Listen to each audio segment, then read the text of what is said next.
Hello students, welcome to my YouTube channel Om Yadav study centre पर। कैसे हैं आप? आई होप ठीक होंगे। तो आज हम स्टार्ट करते हैं क्लास 10th मैथ के इम्पोर्टेंट पीवाईक्यू यानी प्रीवियस ईयर क्वेश्चंस, जो आपके पिछले एग्जाम जो भी हो रखे हैं 2020, 21, 22, 24 तक, उसमें ये क्वेश्चन आपको देखने को मिलेंगे, उसमें आ रखे हैं। तो अभी जो हमारा एग्जाम 2025 में आने वाला है बोर्ड एग्जाम, उसके लिए ये बहुत ही इंपॉर्टेंट होने वाले हैं। तो एक तरह से आप इसको सैंपल पेपर भी कह सकते हैं, सैंपल पेपर। ठीक है, आपके एग्जाम के लिए बहुत ही इंपॉर्टेंट है सारे पीवाईक्यू में। तो आज का हमारा पहला क्वेश्चन हम स्टार्ट करते हैं। तो पहला क्वेश्चन है, यदि संख्याओं, हमारे पास संख्या दे रखी है 306 और 657 का HCF 9 है, तब संख्याओं 306 और 657 का LCM क्या होगा? तो हम देख लेते हैं। तो हमारे इस क्वेश्चन का हम सॉल्यूशन करते हैं। अब देखो, इसको पढ़ने से पहले एक हमारे पास फॉर्मूला होता है एलसीएम एचसीएफ का। क्या होता है? प्रथम संख्या होता है प्रथम संख्या गुणा में दूसरी संख्या और बराबर एलसीएम गुणा में एचसीएफ। ये आपने पढ़ा हुआ है पहले से ही। ठीक है, तो देखो, प्रथम संख्या हमारे पास दो संख्याएं तो दे ही रखी हैं। तो कौन कौन सी दे रखी है? पहली संख्या है 306, दूसरी संख्या कितनी है? 657, बराबर एलसीएम कितना दिया है हमें? नहीं दिया। एलसीएम हमसे पूछा है तो एलसीएम लिखेंगे गुणा, एचसीएफ दिया है हमें 9। तो एलसीएम, तो हम क्या करेंगे, इस 9 से इसमें भाग देंगे। तो देखो, 9 से 9 7 63, इसको काटते हैं हम। 9 से ये कट जाएगा, 9 7 63, और हमारा 9 7 63, और कितना बचेगा? 2, 9 तिया 27, यानी 73 बार कट जाएगा। तो ये कितना बचा? मैं यहाँ पे लिख सकता हूँ 306 गुणा में 73 बराबर LCM। अब इसका हम गुणा कर लेते हैं 306 और 73 का। तो देखो, 3 चिंग 18 हो जाएगा, और ये एक 3 तिया 9 हो जाएगा, 7 चिंग 42 हो जाएगा, 4 और 7 तिया 21, ये हो गया। ठीक है, इसको जोड़ेंगे तो ये 8 हो जाएगा, 3 और 1 सॉरी 2 और 1 3 हो जाएगा, और 9 और 4 हो जाएगा 13 के 3 हासिल, 1 और 1 2, और ये 22, यानी 2200 कितना आ जाएगा? ये 2200, 22,338 क्या आ जाएगा हमारा? एलसीएम क्या आ जाएगा? एलसीएम एलसीएम आ गया हमारा 22,338। ठीक है, अब हम चलते हैं नेक्स्ट क्वेश्चन। तो नेक्स्ट क्वेश्चन पे जाने से पहले, यदि आप हमारे चैनल पर नए हैं तो चैनल को सब्सक्राइब करें और बेल आइकन प्रेस करें, जिससे कि आने वाली वीडियो की नोटिफिकेशन आपके पास सबसे पहले पहुंच सके। ठीक, और यदि आपको वीडियो पसंद आती है तो वीडियो को लाइक करें और अपने दोस्तों में शेयर करें। कमेंट करके बताएं कि वीडियो आपको कैसी लगी। तो नेक्स्ट क्वेश्चन की तरफ चलते हैं। आज का नेक्स्ट क्वेश्चन है हमारा क्वेश्चन नंबर 2। क्वेश्चन नंबर 2 है, संख्या 140 के अभाज्य गुणनखंड हैं। तो देखो, बहुत ही सिंपल क्वेश्चन है। तो हमें इसका सॉल्यूशन करना है 140 के अभाज्य गुणनखंड। तो 140 के अभाज्य गुणनखंड हम करेंगे। तो अभाज्य गुणनखंड के लिए सबसे पहले मैं 2 से काटूंगा, 2 सत्ते 14 जीरो, फिर से 2 से काटेंगे हम तो 35 हो जाएगा।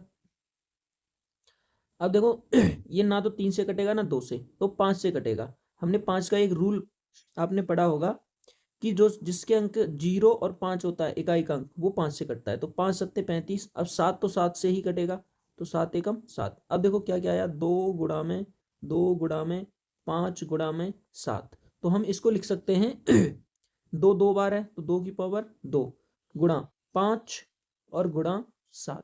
ये हमारे इस क्वेश्चन का आंसर हो जाएगा अभाज्य गुणनखंड। ये हमारा निकल के आ गया। नेक्स्ट क्वेश्चन की तरफ चलते हैं हम।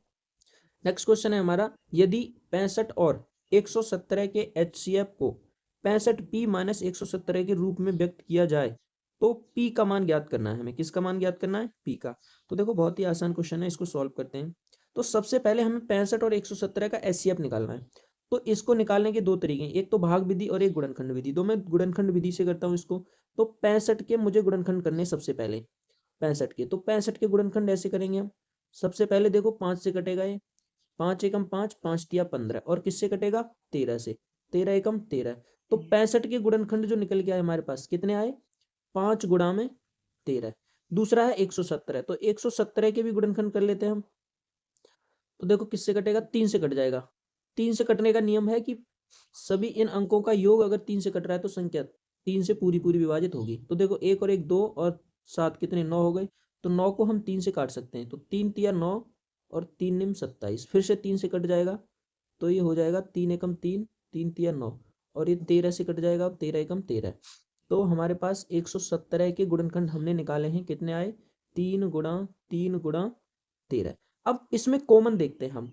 अब इसमें जो हमें कॉमन दिखेगा, ठीक है, उसको हम ले लेंगे। तो देखो यहाँ पे 13 कॉमन है और यहाँ पे भी 13, और तो कुछ कॉमन नहीं मिल रहा। तो हमारा HCF जो होता है, HCF वो दोनों में कॉमन जो संख्या होती है उसी को लेते हैं, तो 13 हो जाएगा। अब हमें इसको 65P-117 के रूप में लिखना है, 65P-117 के रूप में। यानी इसका मतलब यह है कि इस P की जगह में कितने का गुणा करके 65 में से इन दोनों में से इसको घटाऊं कि 13 आ जाए, बराबर कितना आ जाए मेरा, 13। ठीक है, तो क्या करेंगे हम, 65P बराबर इस 117 को अगर इधर ले जाता हूं मैं, तो ये हो जाएगा 13 प्लस में 117। ठीक है, अब देखो इधर देखेंगे हम, यहां से आप क्या करोगे, P बराबर हम यहां से निकालेंगे, इसको जोड़ेंगे तो ये हो जाएगा 130। कितना हो जाएगा, 130, और बट्टे में ये इधर गुणा में है 65, तो यहाँ पे आ जाएगा बट्टे में 65। देखो 13 धाई 130 और 13 पंजे 65, यानी P बराबर, अब इस 5 से भी मैं काट सकता हूं इसको, तो 5 दूनी 10। आप या सीधे भी काट सकते हो, 65 दूनी कितने होते हैं, 130, तो P का मान कितना आ गया, 2। तो हमारा आंसर क्या हो जाएगा इसका, 2। अगर मैं P का मान 2 रख दूं यहाँ पे P का मान 2 रख दूं तो कितना आ जाएगा, 13। तो हमारा ऑप्शन सॉरी आंसर हो जाएगा 2। ठीक है, नेक्स्ट क्वेश्चन की तरफ चलते हैं। नेक्स्ट क्वेश्चन है हमारा 4 नंबर, जो कि है वह छोटी से छोटी संख्या जिसको 35, 56 और 91 से विभाजित करने पर प्रत्येक दशा में 7 शेषफल होगा। तो देखो वह छोटी से छोटी संख्या यानी लोएस्ट कॉमन फैक्टर, इसका मतलब है हमें इसको लोएस्ट कॉमन फैक्टर ये निकालना है हमें इसमें। ठीक है, यानी एलसीएम निकालना है इसका। क्या निकालना है इसका, एलसीएम। तो एलसीएम निकाल लेते हैं सबसे पहले इसका। ठीक है, तो देखो 35,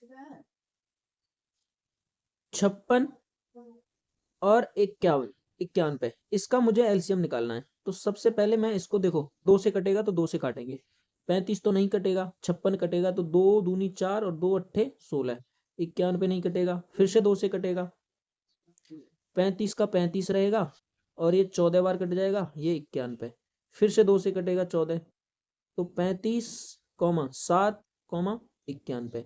अब देखो 5 से कटेगा, किससे, 5 से, तो 5 से काटेंगे, 5 सत्ते 35, ये 7 और ये 91।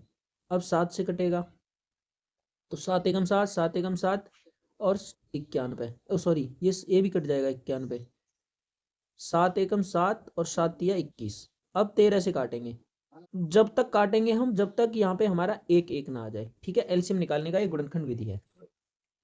अब देखो क्या क्या फैक्टर निकल के आए इसके, तो वो लिख लेते हैं हम। 2 गुणा में 2 गुणा में 2, 3 बार 2 है, गुणा में 5, गुणा में 7 और गुणा में 13। अब इन सबको हमें जोड़ना, गुणा करना है इनका। तो देखो 2 दूनी 4 दूनी 8 और 8 पंजे 40 गुणा 13 सत्ते 91, कितना हो गया ये 91। इसका गुणा कर लेते हैं, तो देखो 0 से 1 0 तो आना ही है, 4 एकम 4, 4 निम 36, यानी कितना आ गया 3640। यानी वो संख्या, वह छोटी से छोटी संख्या जिसको इतने से अगर हम विभाजित करते थे तो ये संख्या है। लेकिन प्रत्येक दशा में 7 अगर शेषफल बचता है तो 7 इसमें ऐड कर देंगे। क्या कर देंगे, 7 ऐड, यानी 3640 प्लस में 7 करेंगे तो ये हमारे पास आ जाएगी, वह संख्या क्या हो जाएगी 3640। तो आपका ऑप्शन दिया होगा उसमें 3640, ये आपको आंसर लिखना है। ठीक है, तो हमारे क्वेश्चन का आंसर हो जाएगा 3640। नेक्स्ट क्वेश्चन की तरफ चलते हैं। क्वेश्चन नंबर 5 है हमारा, वह बड़ी से बड़ी संख्या जिसमें 245 और 1037 को विभाजित करने पर प्रत्येक दशा में शेषफल 5 प्राप्त हो।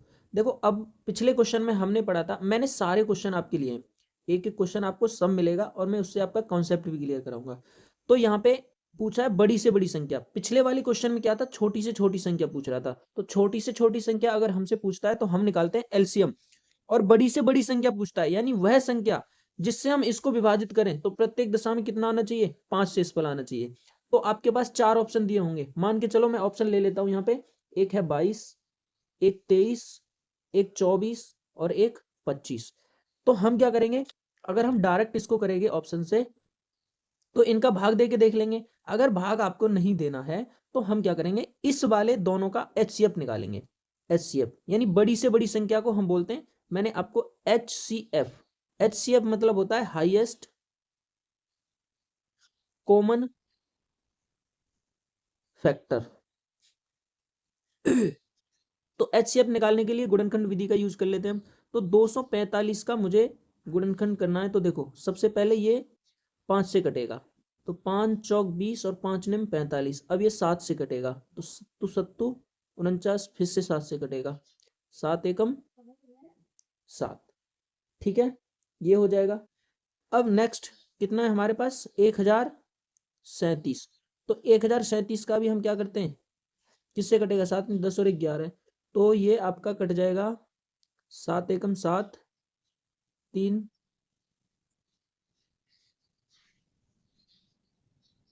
7 से कटेगा। देखो 7 एकम 7, 3 बचा 33 हो गया, 7 चौक 28 और 7 पंजे 35 होता है 28। तो 3 से नहीं कटेगा ये। तो देखो नेक्स्ट क्वेश्चन 5 नंबर है हमारा, वह बड़ी से बड़ी संख्या जिसमें 245 और 1037 को विभाजित करने पर प्रत्येक दशा में शेषफल 5 प्राप्त होता है तो वह होगी। तो हमारे पास ऑप्शन दे रखे हैं 22, 23, 24, 25। इसमें से कोई एक संख्या होगी। ठीक है, तो हम क्या करते हैं, ऐसे क्वेश्चन अगर आते हैं तो डायरेक्ट भाग करके देख लो, नहीं तो इसका एचसीएफ निकालना है हमें। आप क्या करोगे, इसका डायरेक्ट भाग करेंगे। ठीक है, अब देखो पिछला क्वेश्चन किया उसमें छोटी से छोटी संख्या पूछ रहा था तो एलसीएम निकाला हमने। तो उसमें भी ऑप्शन आएंगे, आप चाहो तो भाग दे के जो ऑप्शन है उनमें देख सकते हो, लेकिन वो थोड़ा लंबा हो जाएगा। इसमें आसान रहेगा क्योंकि ये छोटे छोटे छोटी संख्या से भाग देना है, वो बड़ी संख्या होती है। ठीक है, तो मैं इसमें क्या करूंगा, सबसे पहले हमारा ऑप्शन नंबर ए है जो 22। तो 22 का भाग 245 में लगाते हैं, 22 का भाग। तो देखो 22 से 245 काटेंगे हम, तो 22 एकम 22। ठीक है, कितना बचा है, 2 बचेगा, और 22 एकम फिर से 22, तो ये कितना बचा, 3। लेकिन बचना कितना चाहिए, 5। तो ये तो नहीं होगा। दूसरा देखते हैं, 23 एकम 23, यहीं पे देखो 23 एकम 245 में मैं 23 से भाग दूंगा, तो 23 एकम 23, एक बचा 15 हो जाएगा। तो अब तो ये पॉइंट में आ रहा है, तो पॉइंट तो हम पॉइंट बढ़ा लेना पड़ेगा हमें, तो ये भी नहीं होगा हमारा। 24 से भाग देते हैं हम, किससे, 24 से। तो देखो 245 में, सॉरी 24 से भाग देना है हमें, 24 से भाग। तो देखो 24 एकम 24, कितना बचा, 5। तो ये तो बन रहा है हमारा। अब इसमें भी देख लेता हूँ क्या 5 बचेगा हमारा, 37 में 24 से भाग दिया, तो 24 पंजे 110 होते हैं, लेकिन 4 बार करेंगे हम। 24 चौका, 24 चौका कितने होंगे, 4 चौक 16 और 4 दूनी 8, 96। 96 तो कितना बचा, 7 बचा, 7 बचा। एक 7 और ही उतार लिया। देखो मैं आपको ऐसे करके दिखाता हूँ इसको। ठीक है, आप बोलोगे कंफ्यूज हो जाओगे। 1037 में भाग देते हैं हम 24 से, तो 24 चौका 96 हो गया, कितना बचेगा, 7 बचा। ठीक है, 7 बचा, 7 उतार लिया हमने। 24 तिया, 3 चौक 12 और 3 दूनी 6, 6 और 1 7, 72 हो गया। अब कितना बचा, 5। तो हमारा ऑप्शन सी जो है वो करेक्ट हो जाएगा, 24। ठीक है, अब हम चलते हैं नेक्स्ट क्वेश्चन पे। अब देखो नेक्स्ट क्वेश्चन है हमारा कि सिद्ध करो √2 एक अपरिमेय संख्या है। हमें यह सिद्ध करना है, वैसे तो पता है हमें कि √2 क्या है, एक अपरिमेय संख्या ही है। ठीक है, लेकिन हमें सिद्ध करके बताना है। तो ये क्वेश्चन आपको 2 नंबर में भी मिल सकता है, कभी कभी 6 नंबर में भी दे देता है, थोड़ा सा चेंज करके। 6 नंबर में कैसा देगा मैं बताऊंगा आपको। सेम इसी में क्वेश्चन प्रीवियस ईयर में √3 एक अपरिमेय संख्या है, ये 6 नंबर में क्वेश्चन आया हुआ है। ठीक है, तो हो सकता है ये भी आ जाए। तो इसको हम करते हैं √2 एक अपरिमेय संख्या है। तो देखो इसको मैं करता हूँ यहाँ से सॉल्व। ये थोड़ा बड़ा क्वेश्चन है तो बहुत ध्यान से समझना है आपको। मैं क्या करता हूँ, सबसे पहले मान लेता हूँ, माना √2 एक परमेय संख्या है। अपोजिट मान लेता हूं मैं। ठीक है, परमेय संख्या है। और यदि ये परमेय संख्या है, यदि परमेय संख्या होगा तो क्या होगा, परमेय संख्या होने के लिए इसको p/q के रूप में यदि ये परिमेय संख्या है तो इसको P अपॉन Q के रूप में होना चाहिए, और जहां पे Q is equal to does not क्या होना चाहिए, 0, और P व Q क्या है, सह अभाज्य संख्या होंगी, सह अभाज्य संख्या। ठीक है, सह अभाज्य संख्या इन द सेंस इनका HCF जो होगा, HCF वो 1 होना चाहिए, कितना, 1। ठीक है, अगर ये P अपॉन Q के बराबर होगा तो मैं यहां लिख सकता हूं कि अंडर रूट 2 जो है ये P बट्टे Q के बराबर होना चाहिए। ठीक है, बराबर होगा, क्यों होगा, क्योंकि अगर परिमेय संख्या है तो ऐसे इस रूप में होना चाहिए। अब देखो मैं क्या करता हूं, यहां से इन दोनों तरफ वर्ग कर देता हूं, दोनों तरफ वर्ग करने पर, वर्ग करने पर, अब दोनों तरफ हमने वर्ग किया तो देखो इसके ऊपर भी वर्ग करेंगे, इसका भी होल स्क्वायर हो जाएगा और इसका भी क्या हो जाएगा, होल स्क्वायर। तो इसका स्क्वायर हो जाएगा तो ये 2 बचेगा, बाहर आ जाएगा निकल के, और ये हो जाएगा पी स्क्वायर अपॉन में क्यू स्क्वायर। यहाँ पे मैं इसको लिख सकता हूँ कि 2Q स्क्वायर बराबर पी स्क्वायर, ये लिख सकते हैं हम, लिख सकते हैं बिल्कुल। तो हमें यहाँ से ये प्राप्त हो रहा है, अगर मैं क्यू स्क्वायर लिखूं यहाँ पे तो क्यू स्क्वायर बराबर पी स्क्वायर अपॉन में 2 हो जाएगा। तो यहाँ से हमें एक अवधारणा यानी एक निकल के आ रहा है कि पी स्क्वायर को 2 विभाजित करता है, 2 विभाजित करता है, तो पी को भी करेगा, पी को भी 2 विभाजित करेगा। जो जो पॉइंट में लिख रहा हूं वो सारे इंपोर्टेंट हैं। ठीक है, अब देखो हम इधर आ जाते हैं, हम पी को भी क्या करेगा, 2 विभाजित करेगा, यानी हम कह सकते हैं कि पी स्क्वायर को जब 2 विभाजित करता है तो 2 पी को भी विभाजित करेगा। ठीक है, अब यहां से मैं मान लेता हूं P बराबर, मैं यहां से मान लेता हूं कि P बराबर मैंने मान लिया 2T, कुछ भी मान सकते हो आप, 2T रखने पर। ठीक है, रखने पर या लेने पर आप कुछ भी कर लो, माना है ये, मैंने फिर से माना है एक बार। अब मैं अगर ये मान लिया तो दोनों तरफ फिर से वर्ग कर देता हूं, दोनों तरफ वर्ग करने पर, तो ये हो जाएगा पी स्क्वायर बराबर 2T, 2T का स्क्वायर करूंगा तो 2 दूनी 4 हो जाएगा, और ये हो जाएगा टी स्क्वायर। ठीक है, अब पी स्क्वायर का मान देखो हमने यहाँ पे लिखा था कितना, 2Q स्क्वायर, तो मैं यहाँ पे पी स्क्वायर का मान रख देता हूँ, यहाँ से समीकरण 1 मान लेता हूँ इसको, और यहाँ से मैं लिखता हूँ कि समीकरण, एक बार कलर चेंज कर लेते हैं, समीकरण 1 से पी स्क्वायर का मान रखने पर, ये माना है हमने समीकरण नंबर 1। ठीक है, तो पी स्क्वायर का मान कितना है, 2Q स्क्वायर, तो 2Q स्क्वायर बराबर हो जाएगा ये 4T स्क्वायर। अब यहां से देखो इस 2 से इस 4 को मैं काट सकता हूं 2 बार, तो ये हो जाएगा Q स्क्वायर बराबर 2T स्क्वायर। ठीक है, अब इसको अगर मैं चाहूं तो लिख सकता हूं कि Q स्क्वायर और बट्टे में 2 बराबर टी स्क्वायर। अब यहां से भी हमारी एक अवधारणा निकल के आती है, क्या आती है, देखो यहां से हमारी एक अवधारणा आती है कि जो 2 है, जो 2 है वो क्या कर रहा है, 2Q स्क्वायर को विभाजित करता है, विभाजित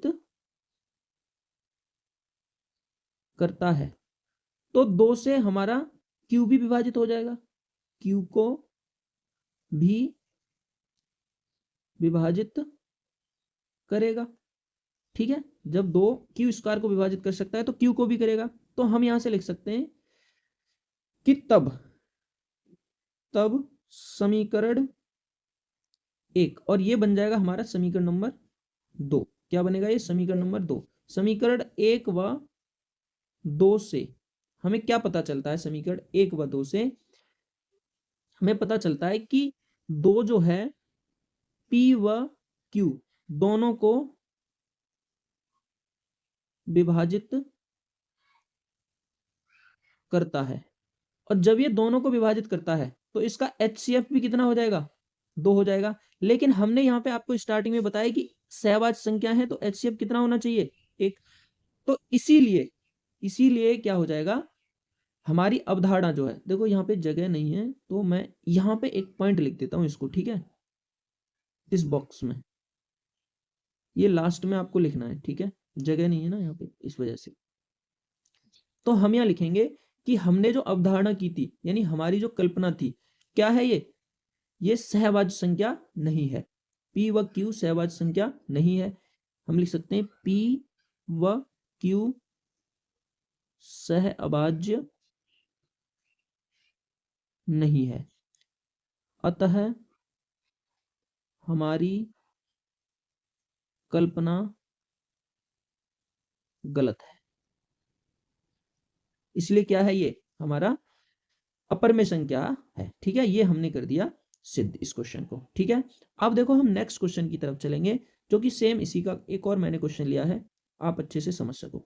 अब देखो नेक्स्ट क्वेश्चन है हमारा, सिद्ध करो 2 + √3 एक अपरमेय संख्या है, ये हमें सिद्ध करना है। तो देखो इसके लिए मैं सॉल्व करता हूं इसको। तो सेम इसमें भी हम क्या करेंगे, मानेंगे कि माना यदि संभव है, यदि संभव है तो 2 + √3 एक परमेय संख्या है। हमने ऐसा मान लिया, परमेय संख्या है, मान लिया यानी हमने कल्पना कर ली कि ये परमेय संख्या हो सकती है, ठीक है। अब मैं अगर इसको करता हूं आगे, तो अगर परमेय संख्या है तो ये 2 + √3 बराबर होनी चाहिए P/Q के, क्योंकि ये परमेय संख्या है। और यहाँ पे P व Q क्या है, अभाज्य, ये पूर्णांक है, एक तरह से पूर्णांक कह सकते हो अभाज्य संख्या, ये क्या है, पूर्णांक है। और Q = डज नॉट होना चाहिए 0, ठीक है। यहां से देखो अगर इसको और सॉल्व करता हूं तो इस 2 को मैं इधर लेके आऊंगा, तो ये हो जाएगा हमारे पास √3 बचेगा इधर, बराबर हो जाएगा P/Q और माइनस के 2। यहां से मैं एलसीएम लूंगा तो ये √3 बराबर हो जाएगा P - 2Q और अपॉन में Q। अब देखो ये तो हमारे पास परमेय संख्या निकल के आ रही है, कैसी है ये, परमेय संख्या। लेकिन जब ये परमेय संख्या है तो मैं यहां पे लिखूंगा कि P - 2Q अपॉन में 2 एक परमेय संख्या है। और जब ये परमेय संख्या है तो √3 भी एक परमेय संख्या होनी चाहिए। अब ये होनी चाहिए लेकिन है तो नहीं, √3 तो नहीं है परमेय संख्या, क्योंकि हमने अभी √2 किया था पीछे, √2, तो ये अपरमेय संख्या सिद्ध हुई थी। ऐसे ही अगर मैं √3 कर दूंगा तो वो भी होगा। तो क्या होगा, ये तो क्या है, हमारी अपरमेय संख्या है, परमेय तो है नहीं। तो हम यहां लिख सकते हैं कि √3 एक परमेय संख्या नहीं है। क्या है ये, नहीं है, √3 एक परमेय संख्या नहीं है, अतः हमारी कल्पना गलत है। कैसी है, गलत है या विरोधाभास है, ठीक है। तो हम लिख सकते हैं कि 2 + √3 एक अपरमेय संख्या है, अपरमेय संख्या है, ठीक है। ये अवधारणा हमारी गलत थी, कल्पना, इसलिए 2 + √3 एक अपरमेय संख्या है। हमारे इस क्वेश्चन का आंसर हो गया ये, ठीक है। तो आशा करता हूं ये समझ में आया होगा आपको। तो यदि आपको ये वीडियो पसंद आती है तो वीडियो को लाइक अवश्य करें, चैनल पर नए हैं तो चैनल को सब्सक्राइब करें और बेल आइकन प्रेस करें, जिससे कि आने वाली वीडियो की नोटिफिकेशन आपके पास सबसे पहले पहुंचे। मैं आपको ऐसे ही बोर्ड में जो एग्जाम में आ रखे हैं क्वेश्चन, प्रीवियस ईयर क्वेश्चन है, वो कराता रहूंगा। तो इससे आपको बहुत सारी मदद मिलेगी। हो सकता है सेम क्वेश्चन आपको देखने को मिल जाए, नहीं तो कॉन्सेप्ट तो क्लियर होंगे ही। ऐसा क्वेश्चन अगर दूसरा भी आता है इसी पे तो आप कर सकते हो आसानी से, ठीक है। और ज्यादातर कोशिश रहेगी कि यहीं से आपका क्वेश्चन पेपर बन जाए।